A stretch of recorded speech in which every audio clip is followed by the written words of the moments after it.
there. Okay, I'm counting this as Ramble number 4. This is just all happening in the interest of clearing all the old stuff out, and then cutting my hair off that I don't need tomorrow, and not starting over, but just starting from a clean, fresh place. So my best friend from 4th grade, Ellen, watches all my videos. So I'm gonna start just talking to Ellen. And then consider yourself, whoever's watching it, you're like listening in on a conversation, because that's gonna make me more comfortable. I had a guy who runs the conservative men's group for me.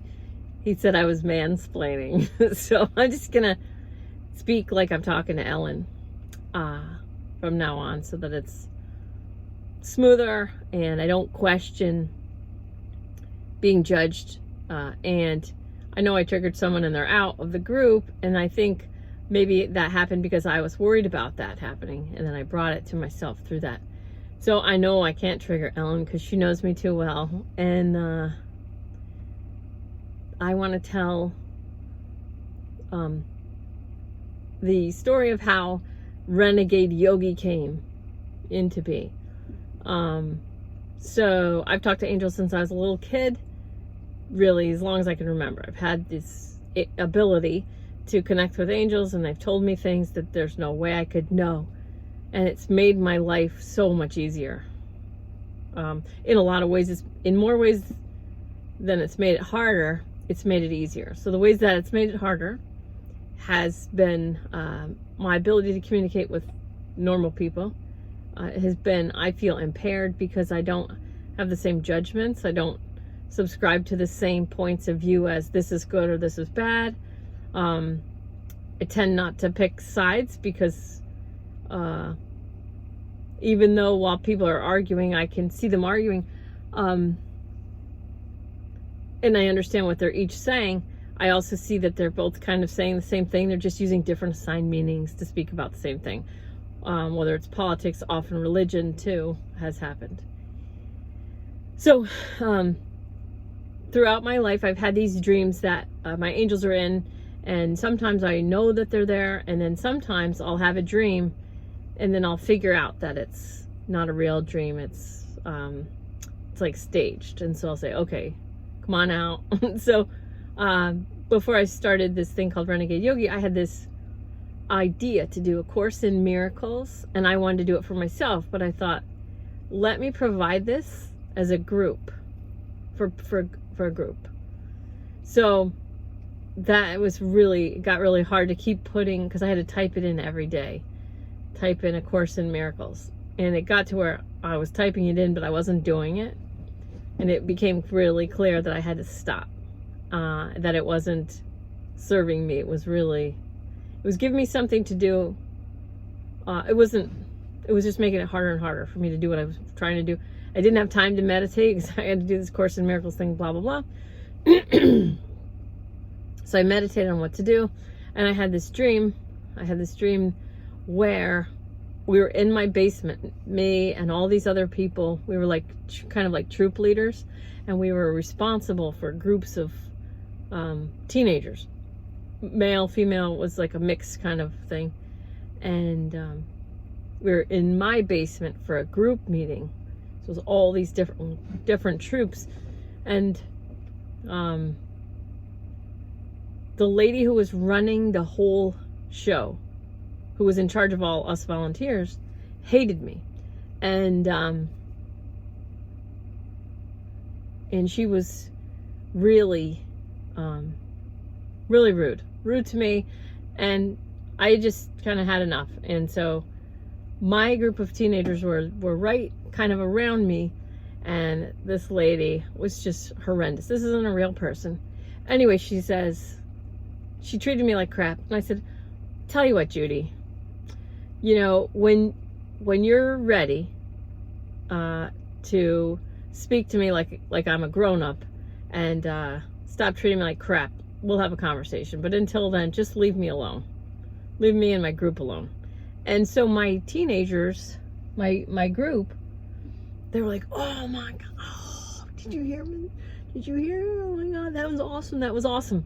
Because this lady who was in charge of everyone was known to be kind of a bitch. So I was like, the teenagers were going like so crazy for like, oh, that was so great. That's so great. I was like, I could feel that it was like not a real dream, kind of. So I said, okay, guys, come on out. Come on out. Come on out. So it's like I feel like the angels are like hiding. They're hiding inside this dream. So they come out and I'm like, and again, I'm not seeing them, but I could feel them. I said, okay, come out. What are you trying to show me? What are you trying to say? What's the point, really? And they're like, you're not the person that we need you to be to do what you're supposed to do.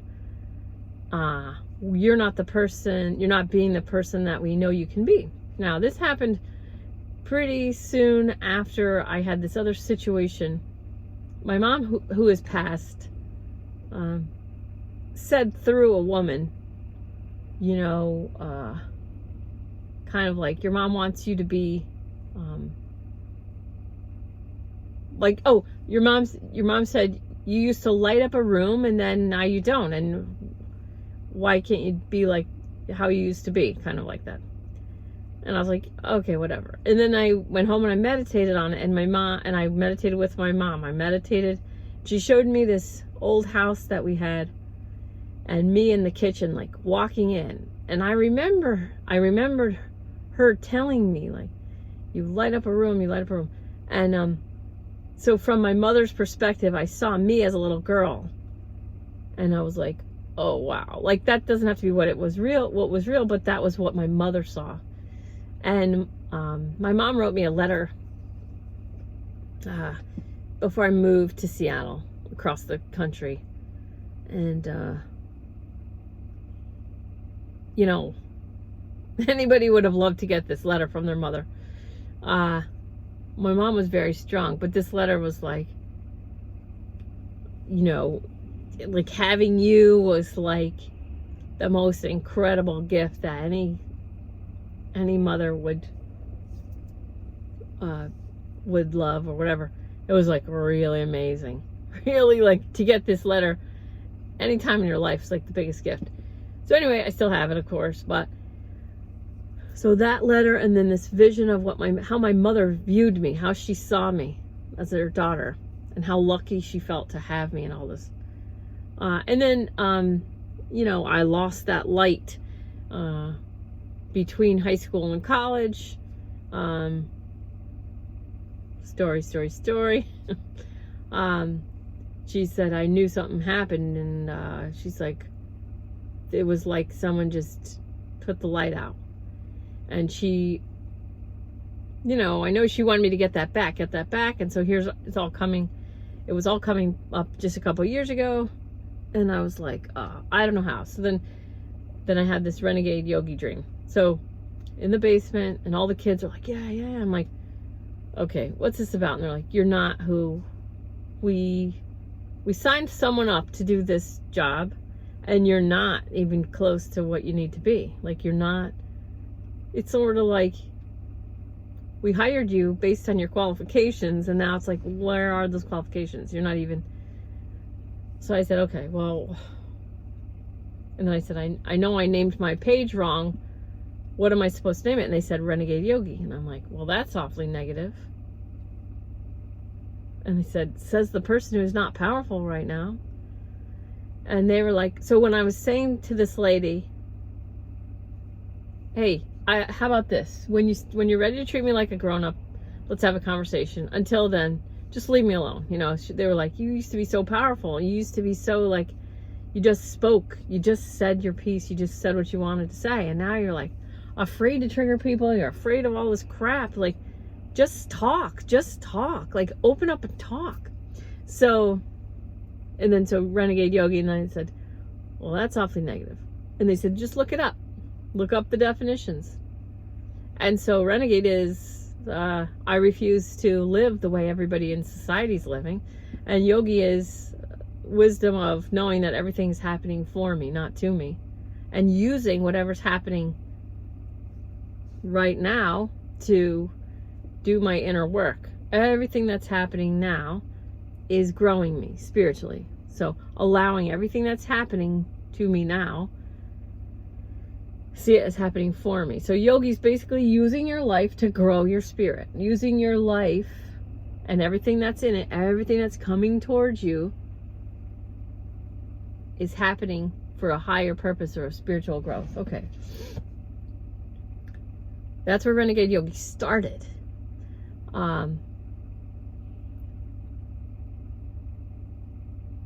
And then I started Renegade Yogi. I started doing these guided healing meditations to empower people to bring them into alignment with their highest and holiest self, their highest, most powerful self.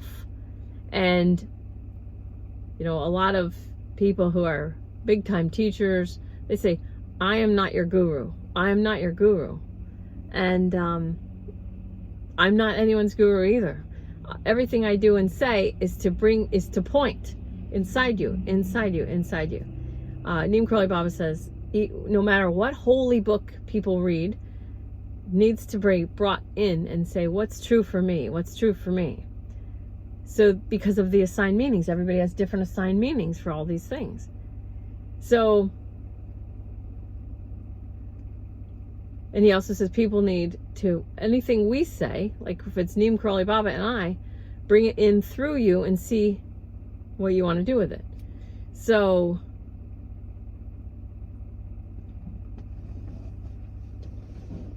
I don't want to be somebody's guru. I want to point to the guru within each person.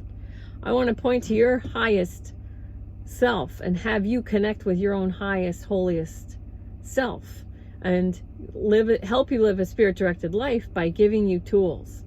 And I have triggered people, and some have let me know loudly. The last one didn't let me know at all. I can just feel it. It's very evident. I do appreciate, I thought about reaching out, and that's not the way to go. And so, you know, there's always a path back, because I haven't burned any bridges on anyone who's ever even tried to work with me or worked with me or tried to be part of what I do. And I had originally, so I started a group, Renegade Yogi, and then I was getting conservative men over and over, and Trump supporters, male. So I started their own group, Conservative Men's Empowerment Group. And I was questioned on that, all great questions, which helped give me more clarity and the realization that I really want to make something that's not separate. I really would like to merge the information back together. And so I'm going to be using so I use myself as an example all the time. That's what I do. I use my path and what I'm going through to explain or teach or show or whatever. And so inside me, there's male and female energy inside me. And the balance is what keeps me in the best alignment and what keeps me in harmony. So there's not just male and female energy. So male energy would be like strength,